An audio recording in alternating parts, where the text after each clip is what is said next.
The U.S. isn't the only ones facing accusations of censorship. Britain is under fire after the country's media regulator revoked the license of Press TV, the Iranian English-language broadcaster. The watchdog says the channel is in breach of regulations because it doesn't control its content. Press TV says it's being silenced. For more on this, let's talk with Phil Rees, a UK-based media analyst and author. Thanks for your time. So Press TV has claimed for months that British authorities were planning to shut down the station. What do you make of their decision? Well, obviously, Press TV failed to comply with one or two matters. I mean, they certainly didn't pay the fine, and they refused to accept that overall control should lie in London, whereas, in fact, it is an arm of obviously Iranian state TV. So there were issues there. Certainly on a technical level, you know, this process has been unfolding for a while. I mean, they've been at loggerheads for a while, of course, over so many things. So many of the programs have been sanctioned because they have a very different worldview to Ofcom. But I suppose at the end of the day, I think they were unwilling to oblige as to what Ofcom required them to do, which they felt would be maybe going on their knees. But as a result, this process means that they're off any British platform. Do you think the violations cited by Britain's media watchdog are serious enough for it to be taken off the air?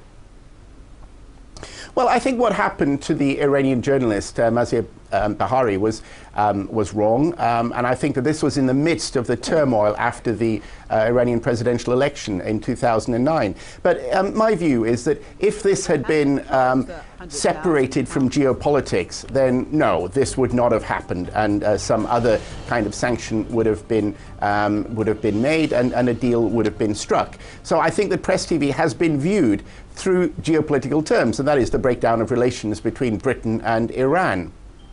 The watchdog says it's apparent that editorial control of the channel actually rests in Tehran. How crucial do you think is that fact in the decision to take Press TV off the air in the UK?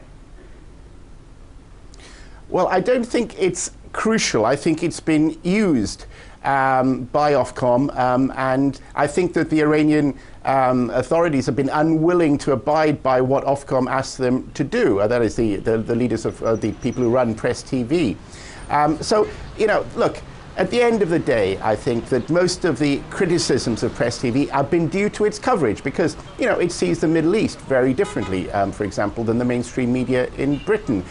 This repeatedly comes up. Pro-Israeli groups repeatedly complain about it.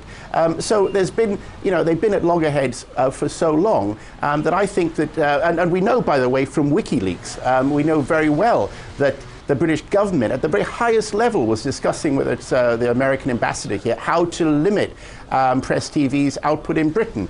So we certainly know that Press TV's journalism is not viewed purely in terms of its journalism, but it's viewed in terms of British-Iranian relations. Now finally, given the current significant plunge in political ties between the UK and Iran, how significant do you think is the timing of this move? Well, one sincerely hopes that there isn't any link between the timing of this and any potential military action. I mean, certainly that would be my view.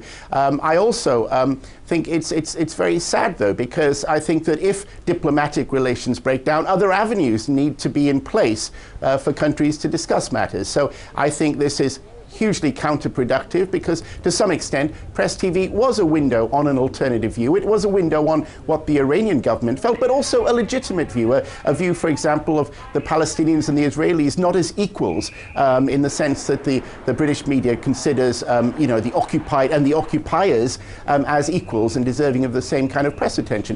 Press TV took a very different view as to American policy in the Middle East. So now what we've got is we've got a real limiting of dialogue in the British media, and I think that's a tragedy, and certainly a tragedy at a time when British-Iranian relations are at their lowest ebb for a long period. All right, we have to leave it there. Phil Rees, UK-based media analyst and author. Thanks for your perspective.